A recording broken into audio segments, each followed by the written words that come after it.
સોખડા દ્વારા આયોજિત આ પ્રથમ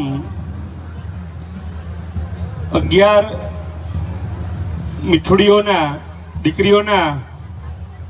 સમૂહ લગ્નોત્સવમાં આપણને સૌને જીવનના રૂડા આશીર્વાદ પ્રાપ્ત થયા અને આપણી વચ્ચેથી રજા લઈને ગયા એવા પરમ પૂજ્ય શાસ્ત્રી શ્રી રાજેન્દ્ર પ્રસાદજી, એવા જ કાળવાના જગ્યાના લઘુમંત ભગવાનદાસ બાપુ, અખય મહારાજની જગ્યાના મહંત મહામંડલેશ્વર શ્રી રામશરણદાસજી બાપુ, વંદનીય સંતો, ધ્રાંગધ્રા હળવદના લોકપ્રિય ધારાસભ્ય સન્માનની શ્રી પ્રકાશભાઈ વરમોરા, આ જિલ્લાના જાણીતા શિક્ષણવિદ, શિક્ષણ શાસ્ત્રી એવા ડોક્ટર મેરુભાઈ ટમલિયા સાહેબ, શ્રી નિલેશ ભુવાજી, એવા જે રાધે ફાઉન્ડેશનના ભાઈ શ્રી ચેતનભાઈ, ભાઈ શ્રી આશીષભાઈ, પાર્થભાઈ, મંચ ઉપર ઉપસ્થિત સૌ રિતુલભાઈ સહિતના મહાનુભાવો અને ઉપસ્થિત સૌ વડીલો, યુવાન મિત્રો, માતાઓ, બહેનો, બાળકો, મિત્રો, સમૂહ લગ્ન તો ખૂબ થાય છે, બધી જગ્યાએ સમૂહ લગ્નમાં જવાનું પણ ઇન્વિટેશન હોય એટલે સમૂહ લગ્નમાં અમારી ઉપસ્થિતિ હોય, પણ આ કંઈક અલગ પ્રકારના સમૂહ લગ્ન જોવા મળ્યા છે. અહીંયા જે 11 દીકરીઓ, જેમ રાજેન્દ્ર પ્રસાદ શાસ્ત્રીએ કીધું કે જાતિ ધર્મના વાડાને ભૂલી સર્વજ્ઞાતીય એટલે કે તમામ સમાજની દીકરીઓની અહીંયા રાધે ફાઉન્ડેશનના જે કાર્યકર્તાઓ છે, આગેવાનો છે, એમના દ્વારા ચિંતા થઈ છે. કોઈ એક સમાજ હોય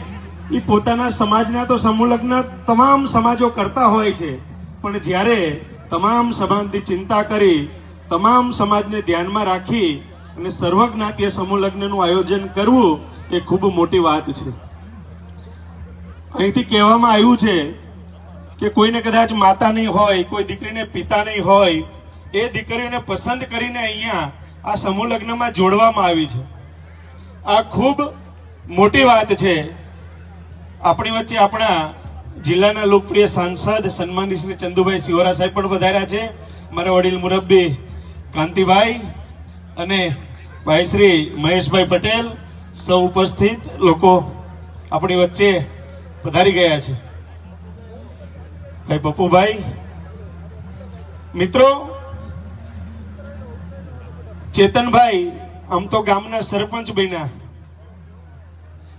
પણ ત્યારથી હું જોઉં છું મારે બીજી વાર આવવાનું થયું. કદાચ એકાદ બે કાર્યક્રમમાં સમય નહોતો એટલે નથી આવી શક્યો, પણ દર વર્ષે કંઈ કંઈ આ પ્રકારના સમાજ જીવનને પ્રેરણા મળે એ પ્રકારના કાર્યક્રમો એમના માધ્યમથી થઈ રહ્યા છે. આપ સૌને વિનંતી કરું કે આપ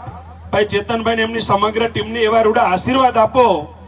કે આવા ધર્મના કામો કે સમાજ જીવનના આવા અવનવા કામો, આવા કાર્યક્રમો એમના માધ્યમથી સતત થયા રાખે અને એમને એવું બળ ભગવાન આપે, એવી શક્તિ આપે, અને જ્યારે જ્યારે હાથ લંબાવે ત્યારે એમને દાતાઓ પણ મળી જાય છે. અને જ્યારે જ્યારે આ પ્રકારનું આયોજન થયું છે ત્યારે ખૂબ આ કાર્યક્રમો એમના સારી રીતે સફળ અને સંપન્ન બન્યા છે. અહીંયા સાંસારિક જીવનની કેડી કંડારી જે પ્રભુતામાં પગલાં માંડતા નવ દંપતીઓને પણ હૃદયપૂર્વકના શુભાશીષ સાથે મારી વાતને પૂર્ણ કરું છું.